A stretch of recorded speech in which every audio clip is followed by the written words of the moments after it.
Analysis. Loss is victory for far-right in France's election. One of the headlines from the presidential election in France is that the far right has come out of the cold and gone mainstream. Paris, the far right has gone mainstream in France. That's the headline from the landmark showing by Marine Le Pen in the French presidential election. The fierce nationalist didn't win Sunday, but she edged another step closer, snatching a victory of sorts from her defeat to re-elected President Emmanuel Macron. With 41.5% of the vote, unprecedented for her, Le Pen's anti-foreigner, anti-system politics of disgruntlement are now more entrenched than ever in the psyche, thinking and political landscape of France. Since the Le Pen dynasty, first her dad, Jean-Marie, and now Marine, his daughter, first started contesting presidential elections in 1974, never have so. Many French voters bought into their doctrine that multicultural and multiracial France, a country with the words liberty, equality, fraternity inscribed on its public buildings, would be richer, safer and somehow more French if it was less open to foreigners and the outside world. Had she become France's first woman president, her plan for fighting Islamic terrorism would have included stripping part of France's population, women who are Muslims, of some of their liberty. She wanted to ban them from wearing headscarves in public, hardly very equal or fraternal. Same goes for her proposals to move French citizens to the front of lines for jobs, benefits and housing. For headscarf-wearing voter Yasmina Axes, Le Pen's defeat wasn't a celebration moment, not with such strong backing for her and ideas that used to be limited to militant far-right groups becoming increasingly acceptable in polite company. It's still 40% of people voting for Le Pen, the 19-year-old law student said. It's not a victory.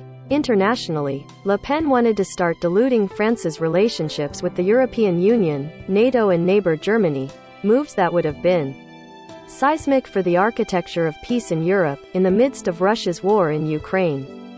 In short, France escaped a political, social and economic electroshock by not voting in Le Pen. Or perhaps just delayed one, should she choose to stand again in 2027. That's a long way off. Much could change. But Le Pen isn't done yet. In this defeat, I can't help but feel a form of hope, she said. I will never abandon the French.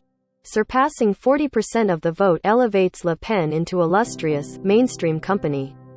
Since General Charles de Gaulle beat François Mitterrand by 55% to 45% in 1965, all defeated finalists lost 40-something to 50-something.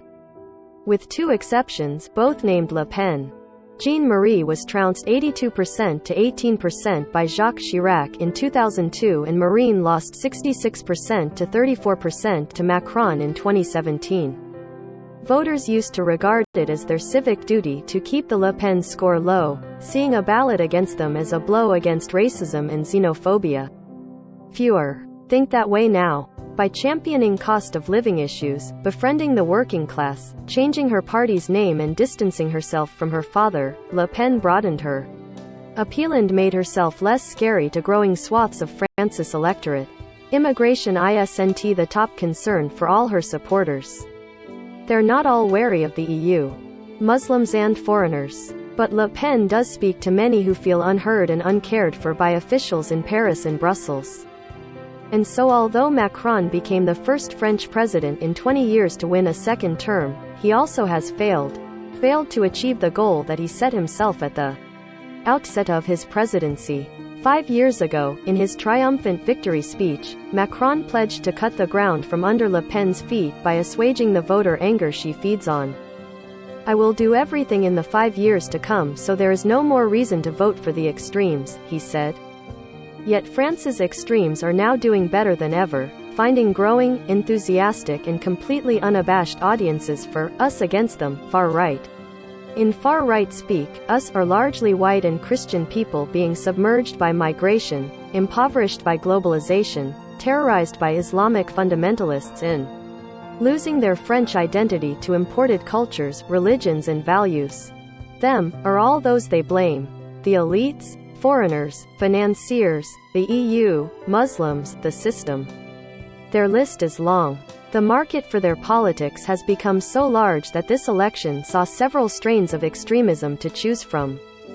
Rabble-rousing former TV pundit Eric Zemmour, who has been repeatedly convicted of hate speech, placed fourth out of the 12 candidates in the first round of voting on April 10. He makes racial arguments that white French people risk being replaced by non-European immigrants and their children.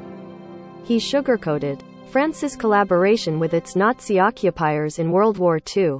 During his campaign, he filled auditoriums with audiences for his anti-Islam, anti-immigration. For Le Pen, he also had the advantage of making her look vanilla and electable in comparison, which also partly explains why she did so well. Together, the far right won 32% of the first-round vote. Now Le Pen has taken another step forward against Macron in the runoff. Not enough to get into power, but closer than ever. AP journalist John Lester has reported from France since 2002. Arnaud Pedram contributed. Follow app's coverage of the French election at https://apnews.com/hub/French-election-2022.